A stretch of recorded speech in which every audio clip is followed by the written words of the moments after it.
I love the idea of people going towards what already exists and finding a story even in the secondhand clothes, and also the community of recycling your clothes instead of trying to find new things the whole time. Rather,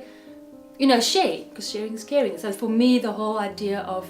secondhand clothes and the whole revival of people looking towards, rather spending spending energy on stuff that's already in the circuit is much better. Vintage actually has a history. It's a style that was worn in the past that was actually making a mark. The 50s, we all know about the flare, we know about the 30s and the feathers and the hair, we know about the 80s shoulder pads. It was a time period where the style was predominant, and anything dating back from 30 years and back as predominant styles, whereas today's society,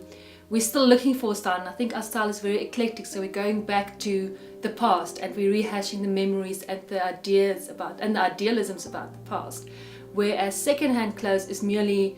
how shall I say, mass-produced clothes you can find in the shop. You wear it for a season, you don't like it anymore, you put it and you say, well, I don't like these boots, I don't like this dress anymore, I've outgrown it, I put it back in a shop and I sell it as secondhand. I started Wonderland Vintage 3 years ago in Grahamstown from our home, just for the love of vintage and for the fact that I had a couple of collected pieces that I've collected since I was 15 really. A lot of them has actually come from our family, from grandparents and aunts, but most of them are collected through going to hospice shops, SPCA shops,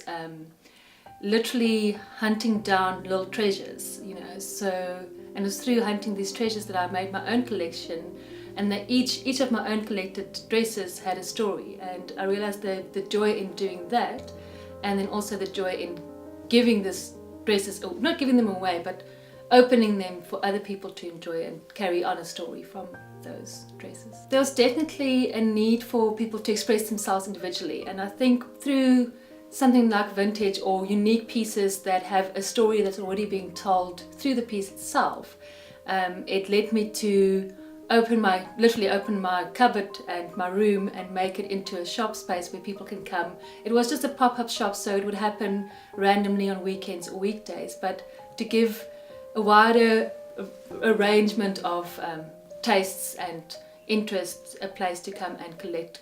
Well, I wouldn't call them clothes, I call them pieces almost. So it's a collector's part of history, or collect something to reinterpret and create something new with the old vintage clothes as such.